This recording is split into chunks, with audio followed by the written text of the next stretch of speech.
बहुत समय पहले की बात है। एक छोटे से गांव में एक परिवार रहता था। उसमें एक माँ और उसके पिताजी रहते थे। उनका एक बेटा भी था जिसका नाम कार्तिक था। कार्तिक अपने माँ बाप का बहुत ही ध्यान रखता था। वह उनकी हर बात मानता था। वह अपने माँ बाप का हर काम करता था। वह कभी भी अपने माँ बाप की कोई भी बात नहीं टालता था। एक दिन की बात है, कार्तिक के घर एक औरत आती है। उसका नाम बिमला होता है और वह कार्तिक की माँ से कहती है, कार्तिक की माँ, कैसी हो? मैं ठीक हूँ।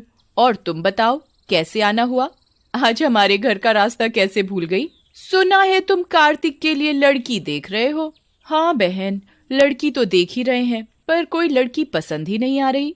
बिमला को पता था कि कार्तिक की माँ लालची किस्म की औरत है। वो किसी ऐसी वैसी लड़की से शादी नहीं करेगी। तभी बिमला कार्तिक की माँ से कहती है, एक लड़की है तो उसका नाम चंदा है।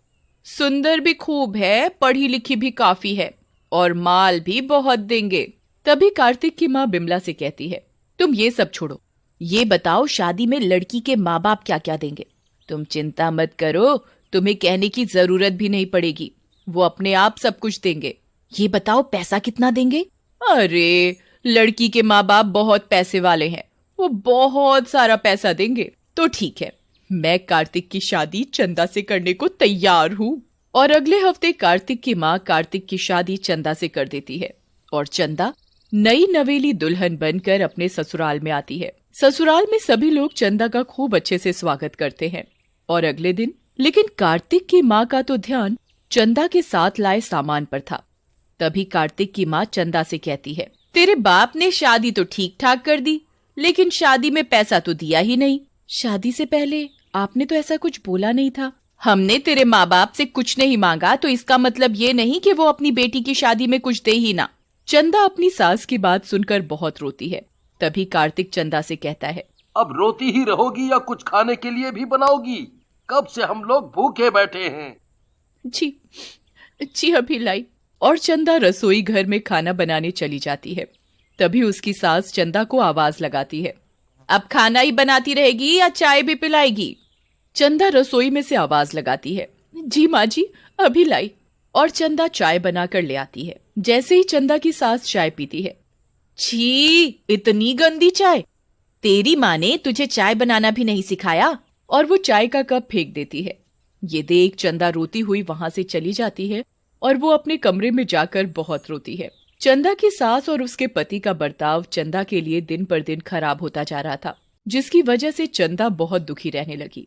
एक दिन की बात है, चंदा की सास चंदा से कहती है, चंदा, सुन चंदा, घर का एसी खराब हो गया है, अपने घर जाकर अपने बाप से एसी मांग कर ला। चंदा अपनी सास से कहती है, माँ जी, मैं कैसे अपने घर वालों से एसी मांग कर लाऊं? तभी कार्तिक भी चंदा से कहता है, माँ ने कह दिया ना, एसी मांग कर लाना है तो लाना है।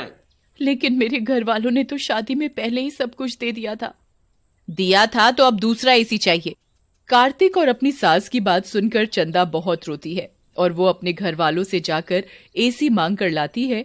और चंदा की सास एसी देखकर फूली नहीं समाती और कहती है, मैंने कहा था ना, दे देंगे एसी। चंदा अपनी सास की बात सुनकर कुछ नहीं बोलती और रसोई में काम करने चली जाती है। चंदा रसोई में काम करते करते रोती रहती है। तभी कार्तिक कहता है, माँ, मैं किसी काम से बाहर जा रहा हूँ, आने में थोड़ा लेट हो जाएगा। ये कहकर कार्तिक अपने काम से बाहर चला जाता है और रात को लौटकर वो गुस्से में चंदा को आवाज लगाता है, चंदा, ओ चंदा, कहाँ मर गई? जी अभी आई। और वो कार्तिक के लिए चाय बनाकर लाती है। तभी कार्तिक की माँ कहती है, बेटा, आज तो तूने आने में बहुत देर कर दी। तो कार्तिक बताता है, रास्ते में मेरी बाइक खराब हो गई थी, इसीलिए लेट हो गया। बड़ी मुश्किल से घर पहुंचा हूँ, अब तो बिना बाइक के ही काम पर जाना पड़ेगा। तभी माँ कहती है, बिना बाइक के क्यों जाना पड़ेगा? ये चंदा है ना, ये लाएगी अपने घर वालों से मांगकर। तभी चंदा रसोई में खड़ी उन लोगों की बातें सुन रही होती है और तभी वो रसोई से बाहर आकर कहती है, माँ जी, मैं अब अपने घर वालों से कुछ भी मांग कर नहीं लाऊंगी। आप लोगों ने मुझसे पहले ही इतना कुछ मंगवा लिया है, अब मैं उन लोगों से कुछ भी नहीं मांग कर लाऊंगी। चंदा की बात सुनकर चंदा की सास और उसका पति उसे बहुत मारते हैं। इस तरह उन लोगों का लालच दिन पर दिन बढ़ता ही जा रहा था, पर चंदा चाह कर भी कुछ नहीं कर पाती। एक दिन चंदा की सास चंदा से कहती है, ए चंदा, सुन, कल लोहड़ी है और तुझे आज पूरे घर की अच्छे से सफाई करनी है। जी माँ जी, मैं अच्छे से पूरे घर की सफाई कर लूंगी। तभी चंदा की सास चंदा से कहती है, सफाई करने के बाद अपने घर चली जाना। और सुन, ये तेरी पहली लोहड़ी है, उनको बोलना कि कल पैसे और गिफ्ट लेकर आए, ये नहीं कि हाथ हिलाते हुए आ जाए। जब देखो खाली हाथ चले आए। माँ जी, जितना उनके बस का है वो अपनी तरफ से आपको पैसे और गिफ्ट देने की ज्यादा से ज्यादा कोशिश करते हैं। मुझसे जबान लड़ाती है। पर माँ जी, वो कहाँ से ला कर देंगे? उनकी हालत तो पहले से ही खराब चल रही है। उनके पास अब देने को कुछ नहीं बचा। मुझे कुछ नहीं पता, मैंने कह दिया तो कह दिया। चंदा की सास चंदा की एक नहीं सुनती और वो घर की सफाई में लग जाती है। और अगले दिन सास चंदा से कहती है, आज लोहड़ी है, तूने अपने घर वालों से बोल दिया ना कि आज गिफ्ट और पैसे लेकर आने हैं। चंदा अपनी सास की बात सुनकर कुछ नहीं बोलती और शाम के समय घर के सभी लोग लोहड़ी जलाकर बैठे हुए थे। तभी चंदा के माँ बाप आते हैं और वो चंदा को खाली मिठाई ही लाकर देते हैं और फिर वो अपने घर चले जाते हैं। तभी चंदा की सास और पति चंदा से कहते हैं, तेरे माँ बाप ये मिठाई लाते हुए शर्म नहीं आई? माँ जी, उनके पास आपको देने के लिए कुछ भी नहीं है, उनका काम भी बंद हो गया है, वो कहाँ से देंगे? ये बात सुनकर कार्तिक और उसकी माँ गुस्से से आग बबूला हो जाते हैं और वो चंदा को बहुत मारते हैं। चंदा बेचारी रोती हुई कहती है, मुझे मत मारो, मुझे छोड़ दो। छोड़ दे। तभी कार्तिक की माँ कहती है, ये ऐसे नहीं मानेगी, इसे और मार। कार्तिक चंदा को इतना मारता है कि वो लोहड़ी की आग में गिर जाती है और चंदा के कपड़ों में आग लग जाती है और वो चिल्लाती है, कोई बचाओ, मैं जल रही हूँ, बचाओ। और मर जाती है और वो एक चुड़ैल बन जाती है। और रात को जब कार्तिक अपने कमरे में सोया हुआ था तो वो कार्तिक के कमरे में आती है और उसे जोर से थप्पड़ मारती है। तभी कार्तिक की आंख खुल जाती है मम्मी। और वो चुड़ैल को देखकर चिल्लाने लगता है, चुड़ैल, चुड़ैल, कोई बचाओ। बचाओ, कोई नहीं बचाएगा तुझे, तू चाहे कितना भी चिल्ला ले। चुड़ैल की शक्ति से कार्तिक के चिल्लाने की आवाज किसी को सुनाई नहीं देती और चुड़ैल कार्तिक के बाल पकड़कर कार्तिक को बहुत मारती है।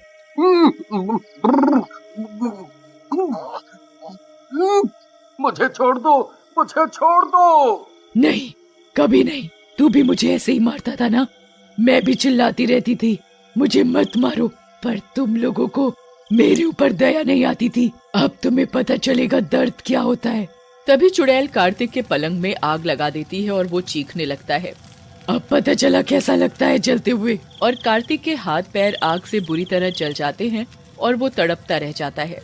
और अगले दिन कार्तिक की माँ कार्तिक की यह हालत देखकर रोने लगती है और कार्तिक से पूछने लगती है, ये तेरी हालत कैसे हुई? पर कार्तिक इतनी बुरी तरह जल जाता है कि वो बता ही नहीं पाता कि ये सब चंदा ने किया है। और रात को कार्तिक की माँ रसोई में दूध लेने के लिए जाती है। जैसे ही वो दूध गर्म करती है तभी चुड़ैल आ जाती है और चुड़ैल को देखकर कार्तिक की माँ डर जाती है।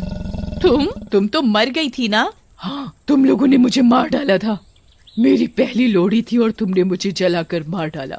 तभी चुड़ैल अपनी सास के ऊपर गर्म दूध डाल देती है। गर्म दूध डलते ही चंदा की सास चीखने लगती है, मुझे बचाओ, मेरा शरीर जल रहा है, बचाओ मुझे। चंदा की आवाज किसी को सुनाई नहीं देती और वो चिल्लाती रहती है, पर उसकी आवाज किसी को सुनाई नहीं देती। तभी चुड़ैल रसोई में आग लगा देती है और कार्तिक की माँ रसोई में लगी आग में फंस जाती है। मुझे मत जलाओ। अपनी पराई तो मत जलाओ, अब तुझे पता चलेगा कैसा लगता है जलते हुए। ले, अब तू भी चल। मत जलाओ, मुझे मत मारो, मैं जल रही हूँ। तुम लोगों के लालच की वजह से मेरे माँ बाप को कितनी तकलीफ झेलनी पड़ी, पर तब भी तुम लोगों को दया नहीं आई। मैं भी चिल्ला रही थी पर तुम लोगों ने मेरी एक नहीं सुनी और मुझे जलाकर मार डाला। मुझे माफ कर दो, छोड़ दो मुझे। तुम लोगों के लालच की वजह से तुम लोगों ने मुझे जलाकर मार डाला, तुम लोगों के साथ ऐसा ही होना चाहिए। और चुड़ैल पूरे घर में आग लगा देती है। उसमें कार्तिक और उसकी माँ बुरी तरह जलकर मर जाते हैं और चंदा की आत्मा भी शांत हो जाती है और फिर वो वहाँ से चली